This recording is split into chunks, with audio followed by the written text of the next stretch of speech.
Olá pessoal, sejam bem-vindos a mais um vídeo aqui do canal Física no Cerrado. Para aqueles que é o primeiro vídeo que está assistindo, a proposta do canal é de resolver as questões do Enem com foco aí na revisão dos conteúdos relacionados. Vamos aqui à questão que eu vou resolver hoje com vocês neste vídeo. A questão é a questão número 117 da prova do Enem 2019. Estou me baseando na prova amarela para aqueles que quiserem aí acompanhar, né? Slackline é um esporte no qual o atleta deve se equilibrar e executar manobras estando sobre uma fita esticada.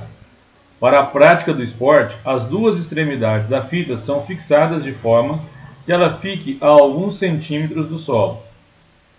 Quando uma atleta de massa igual a 80 kg está exatamente no meio da fita, ela se desloca verticalmente, formando um ângulo de 10 graus com a horizontal, como esquematizado na figura. Sabe-se que a aceleração da gravidade é igual a 10 metros por segundo a menos 2, dado também cosseno de 10 graus igual a 0,98 e seno igual a 0,17. Claro que depois a gente vai utilizar essas informações, né? Qual é a força que a fita exerce em cada uma das árvores por causa da presença da atleta? Então, ele quer saber qual a força da fita nas árvores, né? Como é que a gente pode obter isso aí? Vamos dar uma olhadinha que a gente tem aqui para explorar em relação à questão.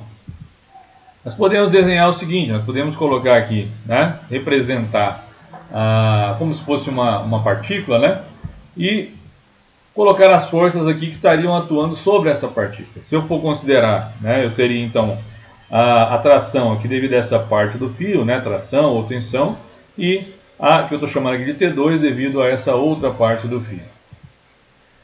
Esta força aqui nós podemos, claro, estamos considerando que é um fio aqui, uma fita ideal, então em todos os pontos, né, eu teria a mesma intensidade dessa força, né? Então, a força que a árvore exerce, ou melhor, que a fita exerce na árvore, seria a intensidade igual a essa força estaria atuando aqui na atleta. É isso que o exercício está pedindo, né, indiretamente aqui para a gente considerar. Além disso, né, lembrando um pouquinho lá das leis de Newton, eu sei que a força que a fita faz na árvore é igual em módulo à força que a árvore faz na fita, né? Tem a mesma direção, mesma intensidade, mais sentidos opostos, né? Se vocês se recordarem aí, é um conceito, né, que a gente nomeia aí como sendo da terceira lei de Newton, né? Duas forças aí, a força entre dois corpos, né, ela é igual do ponto de vista de intensidade, direção, com sentidos opostos, ok? Então, nós vamos concentrar nossa atenção aqui na atleta. Porque se eu calcular quanto vale a intensidade dessas forças, né, T1 ou T2 aqui, indiretamente eu já calculo qual é a intensidade da força que cada lado da fita aqui exerce na árvore, que é isso que o exercício está pedindo para a gente, né? Além disso, eu teria também atuando aqui, que é exatamente o que faz com que a fita, né, deforme, ele fique naquela na posição que ela está colocada aí na figura para a gente, né? Inicialmente estaria nessa posição aqui tracejada, né? E por causa do peso da atleta, que o exercício coloca como estando no meio, ela desce ficando ajustada dessa maneira. Recordando aqui então, nós temos o que? Olha, eu tenho essa força T1, força T2, o peso. É claro que aqui eu vou, né, já podemos adiantar que vai precisar decompor essas forças, né? Eu vou precisar decompor o T1, o T2, é uma escolha talvez mais natural, então eu preciso revisar alguns conteúdos aqui, né?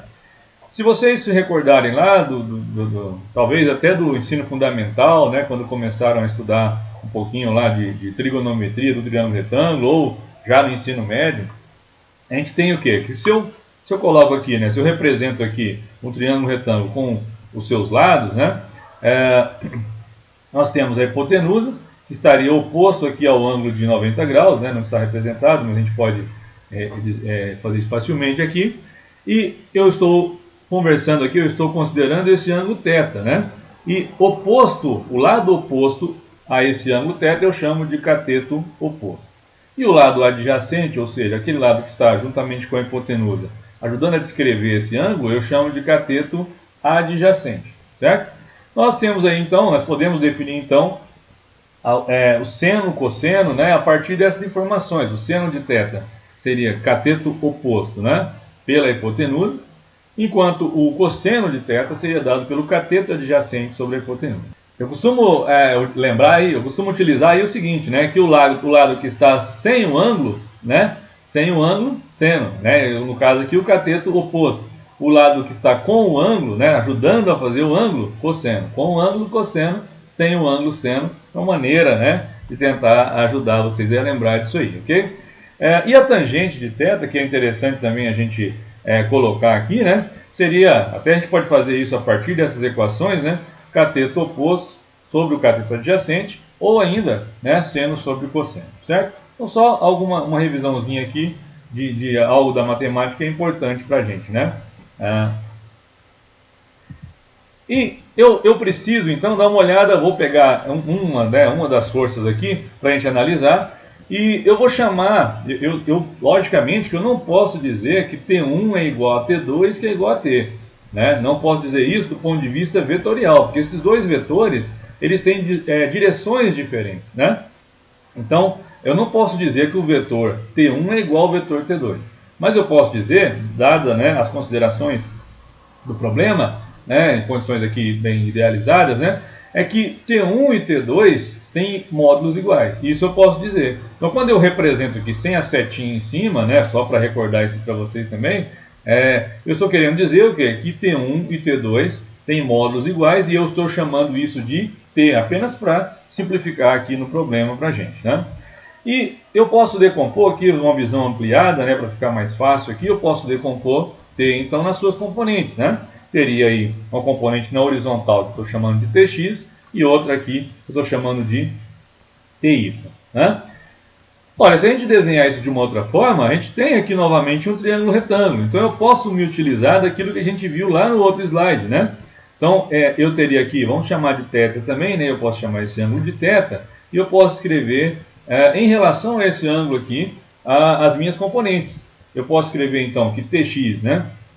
Esse lado aqui adjacente que ajuda a formar o ângulo com o ângulo cosseno, lembra? Então Tx seria T vezes o cosseno de θ, vindo lá da definição, né, de cosseno e também de seno, e Ty seria o quê? T seno de θ, sem o ângulo seno, né? Então esse lado aqui que está oposto ao ângulo, eu usaria então T vezes o seno do ângulo θ, T vezes o seno de θ, né?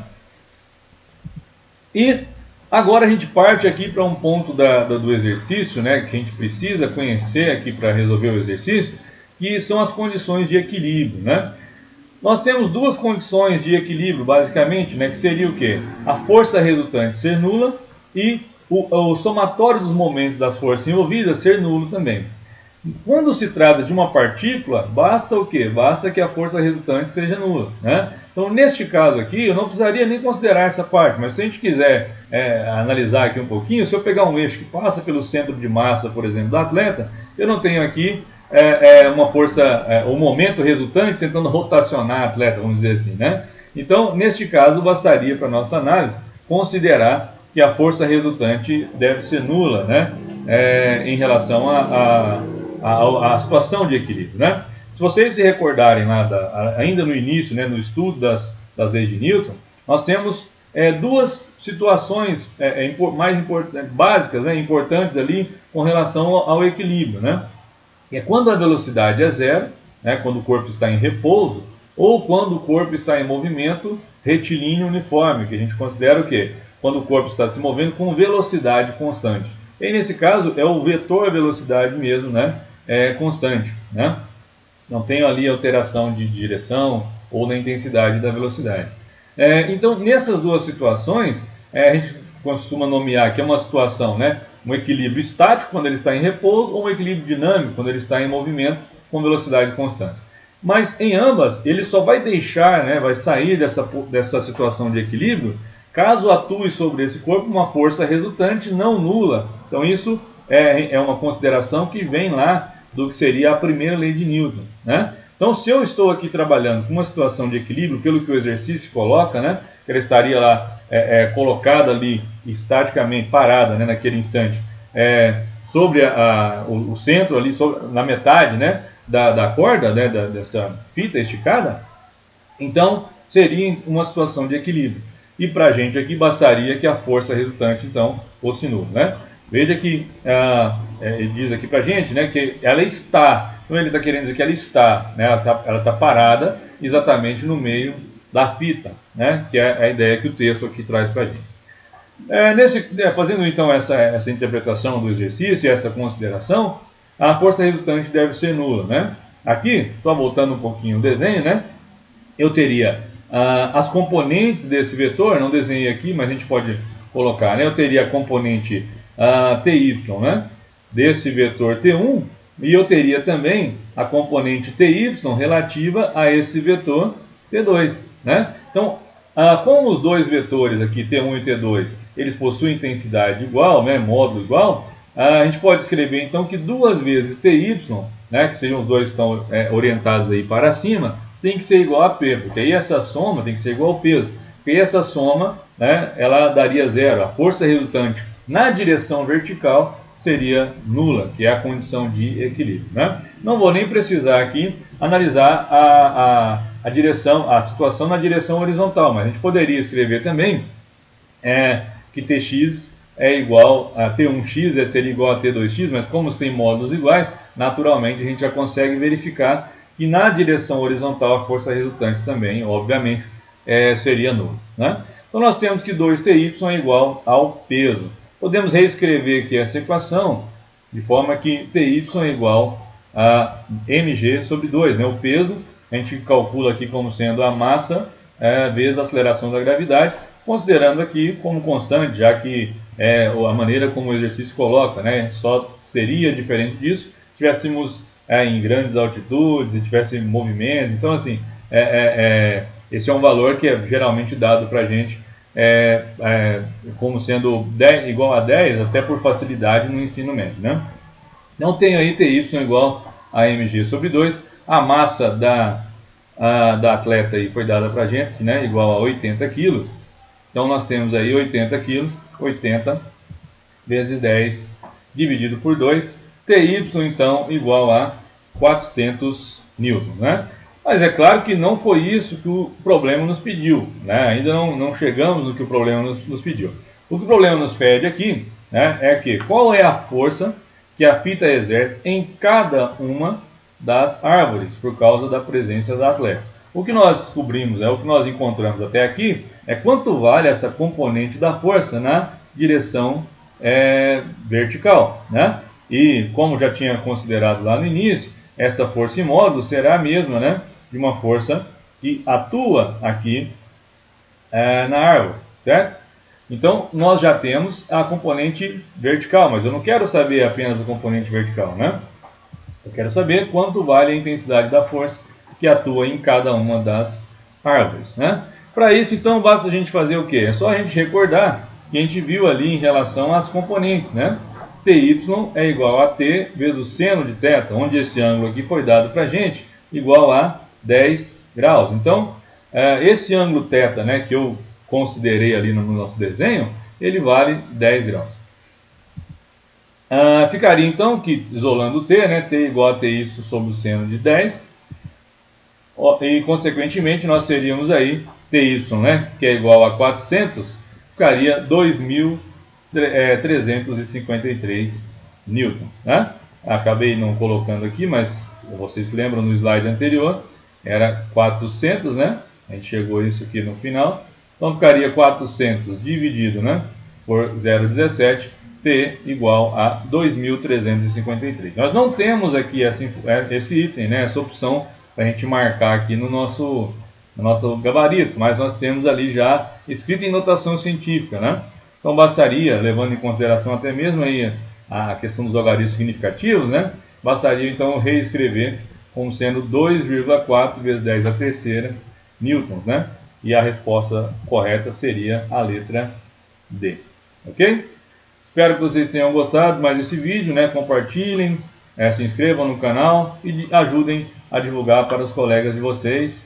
E até um próximo vídeo.